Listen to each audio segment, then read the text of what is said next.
ننتقل لجمهورية الكونغو. لقد دعوت مؤخرا لطريقة جديدة للعمل لمعالجة جرائم الحرب في الجمهورية الديمقراطية. هل يمكنك أن توضح لنا المزيد؟ سمعناك تتحدث عن قصص مؤلمة بل ومرعبة هناك، لو تحدثنا عنها. Well, I think your viewers remember the famous saying of Albert Einstein that insanity is defined as doing the same thing over and over again and expecting a different result. So we have had trials in the DRC, the ICC, we've had convictions in the DRC, but we keep seeing allegations of rape and killings and destruction. And so I just came back from the DRC about a few weeks ago. I had a meeting with meetings with President Tshisekedi. I went to see Dr. Denis Mukwege and the Panzi Clinic, and I saw heartbreaking scenes, you know, of young girls that were mothers who had been raped, and they were holding children who were born from those rapes. This is a part of the lived experience of our sisters, particularly in the DRC. And so the agreement I signed with President Tshisekedi is the different components of the international legal system. I have my responsibilities as prosecutor, but there's many other actors in town. The DRC, the Democratic Republic of Congo, is first amongst them. They have the basic first responsibility of protecting its citizens and ensuring justice.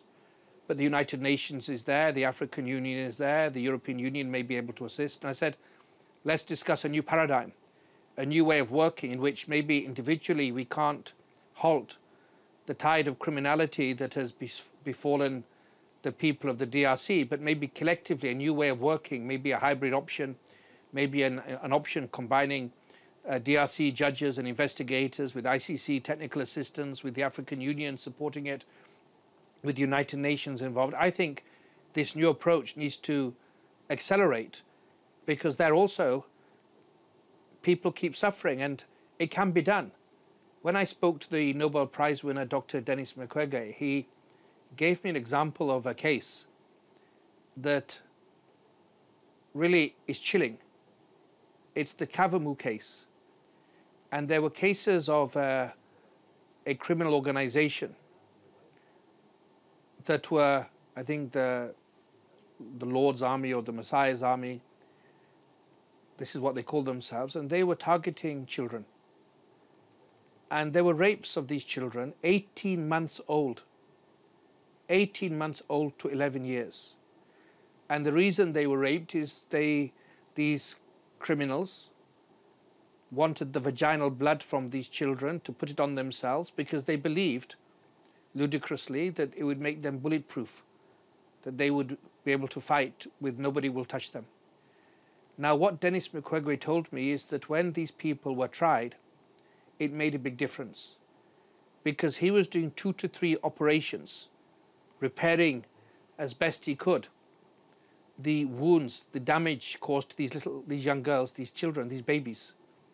And after the trial, it stopped. There were no more rapes from that criminal group. But we need to do much more than that one trial of 11 people. We need to do it throughout DRC, because there's many different conflicts. Sometimes it may be because of resources or tribal or ethnic or political. So I think the best way is working together in partnership, understanding that the foundation of the Rome Statute is complementarity. So the state has the first responsibility, and building partnerships with as many people as possible. And I think that is you know, a plan that inshallah can work better than the individual efforts of different organizations, because we've tried that, but it's not halting the kinds of crimes that we are reading about and that are being committed against too many innocent people.